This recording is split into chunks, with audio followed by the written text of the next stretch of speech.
The first thing that I was going to describe was the process of doing a RoB2 risk of bias assessment.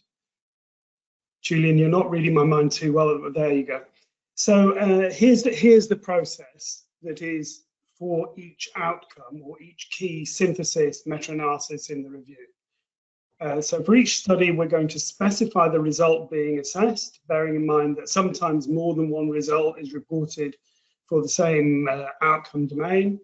We'll specify the effect of interest. I'll say a bit more about that in a moment. We'll list the sources of information used to inform the assessment. For example, we may have access to study protocol, or in some places, clinical report forms. We're going to answer signaling questions, and I'll give you examples of those. And on the basis of the answers, the set of answers to the signaling questions, we will reach a judgment of risk of bias for each bias domain. And finally, on the basis of the risk of bias judgments for each domain, that will lead us to an overall risk of bias judgment for the result. And if you advance a bit, Julian, at the level of the synthesis or the meta-analysis, an important thing we'd like to achieve for RoB2 is better integration of risk of bias judgments into results and conclusions for the systematic review. And I'll give you one example of that a bit later, which is we hope to make it easy to stratify a meta-analysis according to the overall risk of bias judgment, so that we might think, for example, about the result that we would see if we restricted the meta-analysis to studies at low risk of bias or studies not at high risk of bias. So we all know that there's nothing simpler than a randomized trial. All we have to do is randomly assign a group of eligible individuals to receive either an experimental intervention and a comparator intervention, follow them up, and subsequently measure the outcomes of interest. The problem is that risk of bias, that bias can potentially be introduced at all stages. And it's those stages that lead to the bias domains assessed in RoB2. So at the stage of randomization, things can go wrong, which we'll talk about in a little bit more detail in a moment. And those are assessed in the domain bias arising from the randomization process. We then need to implement the interventions.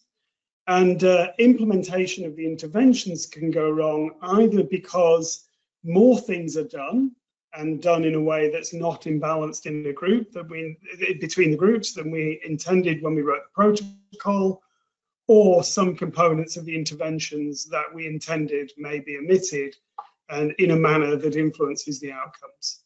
And that's what we mean by deviations from the intervention that was intended in the trial protocol. During the trial, we need to measure all the outcomes, but of course, some people may withdraw from the trial, and there are a number of reasons why outcome data may not be measured, and that may lead to bias due to missing outcome data.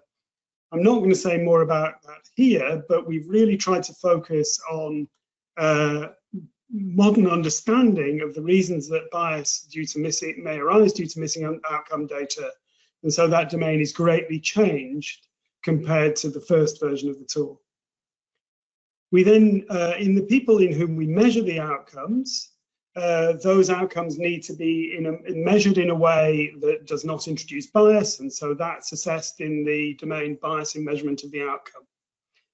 And then outside all of this, Julian's described the way in which there may be multiplicities, and these multiplicities may lead to bias in selection of the reported result if various possibilities were considered, and then the results that were reported were selected on the basis of the magnitude or direction of the results. So that's assessed in the final domain bias in selection of the reported result. We've mentioned a couple of times the effect of interest. Here's an example scenario where, for example, we have a trial of screening for colorectal cancer in which people were individually randomized to receive an invitation to attend screening. And of course, people don't always respond to such invitations. So in this imaginary example, 55% of patients invited to attend screening in the intervention arm actually attended. And again, this is an imaginary example, so I was able to follow up all the patients for 10 years, and we had complete follow-up for colorectal cancer mortality. So in this example, we could be interested in either or both of the effect of assignment to intervention or the effect of adhering to intervention as specified in the trial protocol. So I'm sure that everybody attending the seminar is aware that if we're estimating the effect of assignment to intervention, that is of receiving the intervention or receiving the invitation or not receiving the invitation, we would conduct an intention to treat analysis in which we compared all people who were sent an invitation with all people who were not sent an invitation, and that's why we might also refer to the effect of assignment to intervention as the intention to treat effect. That effect might be of most interest to a policymaker considering whether to introduce a screening program, because they want to know the overall costs and the overall benefits, accounting for the fact that some people will not choose to take up the offer of screening. But if I were a patient and I had received the invitation, I would not be so much interested in the effect of assignment to intervention. I would be worrying about what would be the benefit or harm to me of responding to intervention and being screened. So in general, in a trial in which not everybody adheres to the intervention as specified in the protocol, I may also be interested in the effect of adhering to intervention or the per protocol effect. Now, we don't need to say too much more about that here, but we would immediately acknowledge that it's often difficult to estimate that effect because prognostic factors may influence whether people adhere to intervention, and so we have to be very careful of bias in naive per protocol analyses. But that is the subject of a subsequent and more detailed webinar.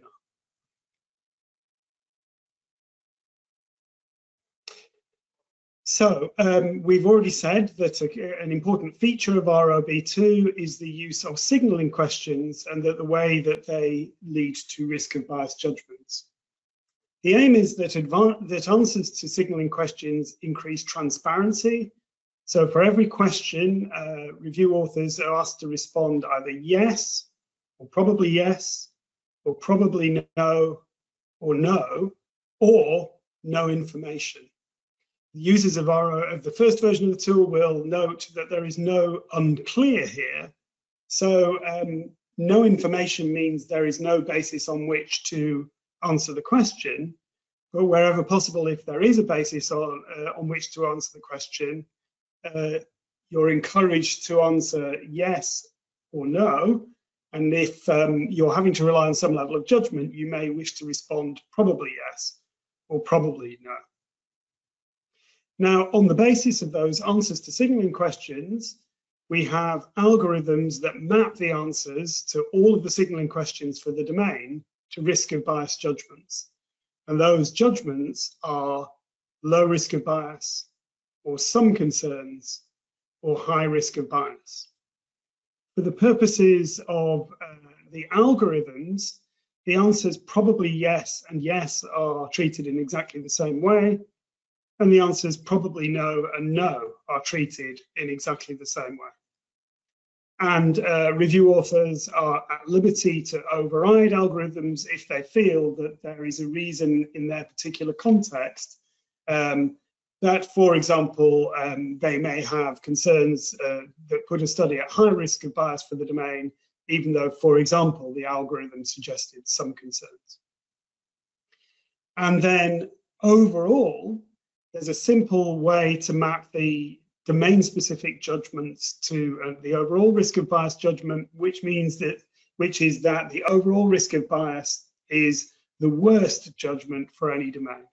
So a high risk of bias judgment in any one domain puts the result at high risk of bias, and the result is only at low risk of bias if it's considered at low risk of bias for all domains.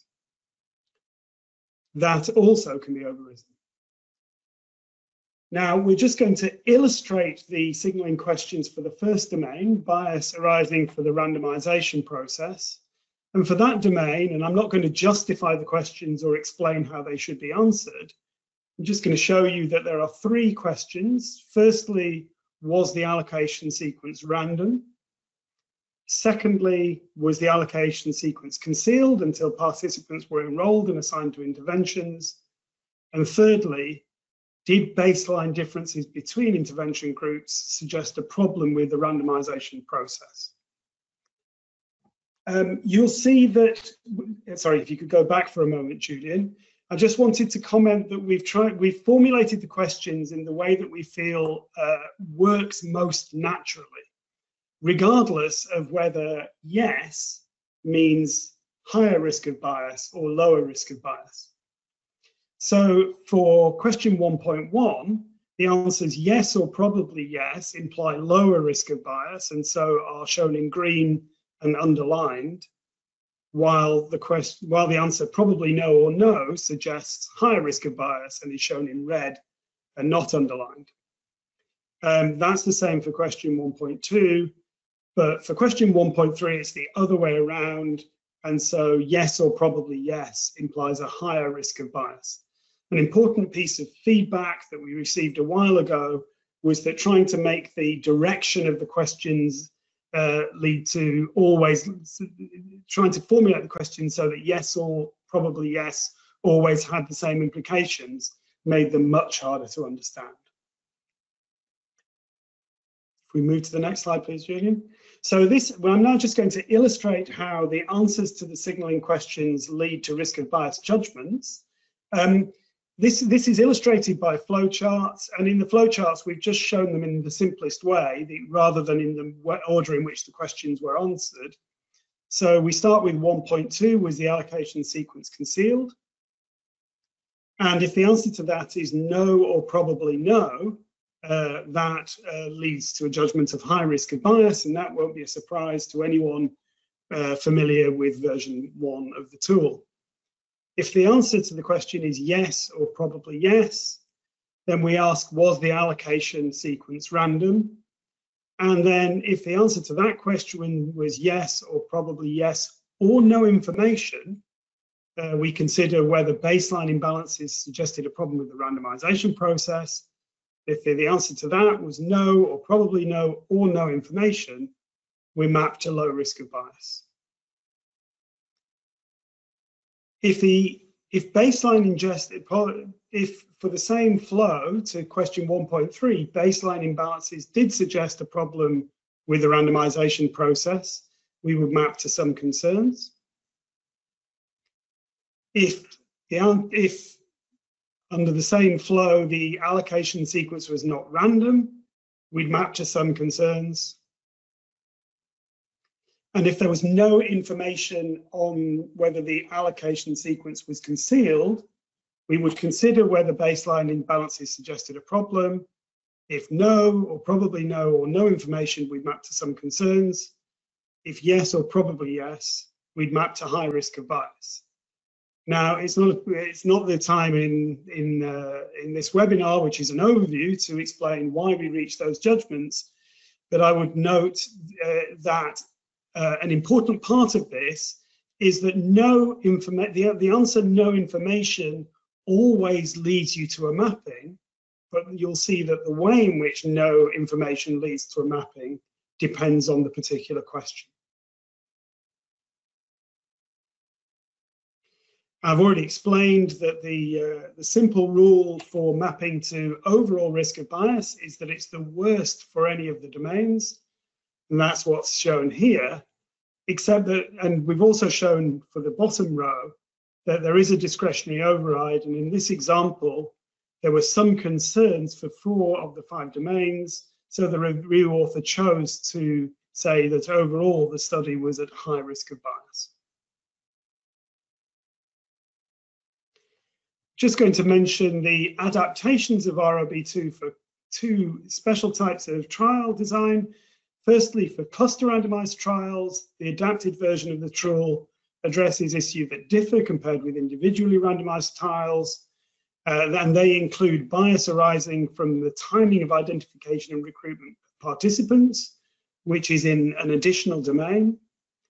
The fact that outcome data may be missing for clusters or for individuals within clusters, and the fact that outcome assessors may not be aware that a trial is taking place.